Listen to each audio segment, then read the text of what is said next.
Assalamualaikum warahmatullahi wabarakatuh. Bapak Ibu mahasiswa pendidikan guru sekolah dasar yang saya hormati, tidak terasa kita telah sampai pada pertemuan kedua terakhir, yaitu sesi ketujuh. Pada sesi ketujuh ini Bapak Ibu kita akan mempelajari terkait materi kebugaran dan kecerdasan melalui bermain. Pembahasan kebugaran dan kecerdasan melalui bermain akan dibagi menjadi dua bagian.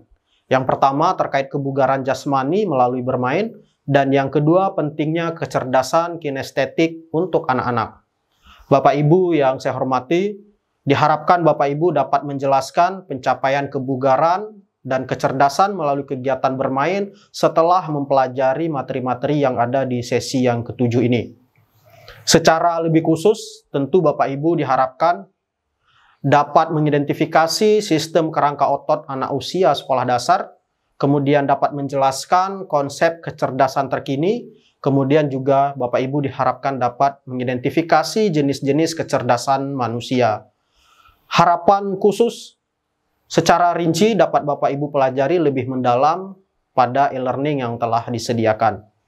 Demikian Bapak Ibu, video sambutan yang dapat saya sampaikan pada sesi yang ketujuh ini. Saya akhiri, wassalamualaikum warahmatullahi wabarakatuh.